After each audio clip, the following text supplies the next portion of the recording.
would like to start with you. As I have mentioned, you are founder of the two startups. One of them is called WheELSTAIR. A good example, in my point of view, of combining technical and social aspects in order to innovate, Michal.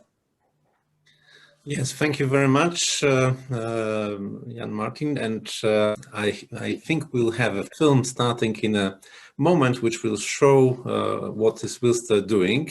For us, sustainability and sustainable future means future which will be more accessible and more mobile. I think it's especially important given that pandemic crisis has made us less mobile. And we all started to understand and value how mobility for all is important for our societies to be more inclusive. There is about 1% of people who uses wheelchairs for their daily mobility, according to World Health Organization. And in developed countries, this ratio is closer to 2%. So each time we cross 100 people on the street of Berlin or Milano or Warsaw or other cities of the Enhanced Alliance, we should see someone on a wheelchair, and we do not.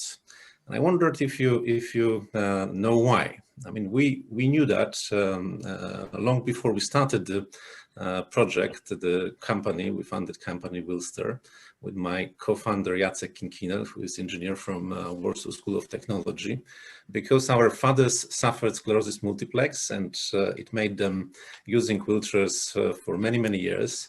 I lived on the 4th floor of a building with no lift, and my friend lived in a building which had a lift, but from the ground floor there were still 4 steps to the level of the street. And we both knew the problem from personal experience and believed that in the world where technology enables us to fly to Moon and Mars and do many interesting things, like on Maya Gopal's research, build skyscrapers, leaving 1% of population unable to exceed their houses or flats, it's simply not acceptable.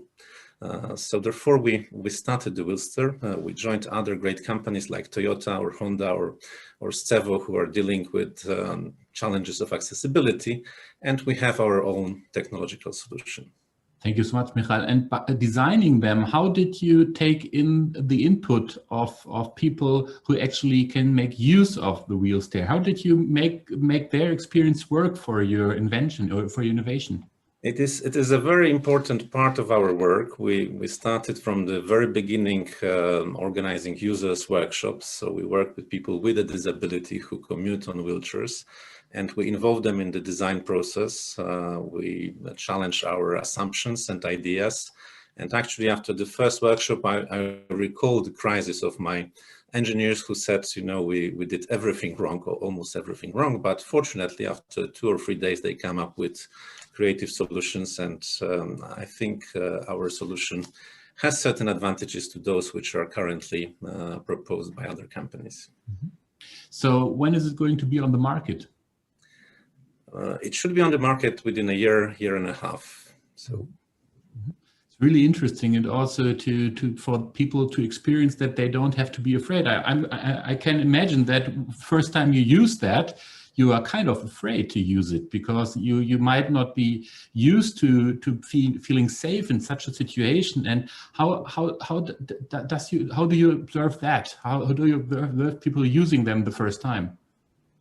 Indeed, I mean, we also did an experiential workshop for our engineers, and we all drive the stair climbers on stairs, and even I felt unsafe doing that for the first time. So we are working now to prepare a virtual reality experience so people can play with the WheELSTAIR on a very safe environment and to lower their psychological resistance. We know it's not grounded in a real risk, so it is safer actually to use technology than human assistance, but it exists, so we need to deal with it.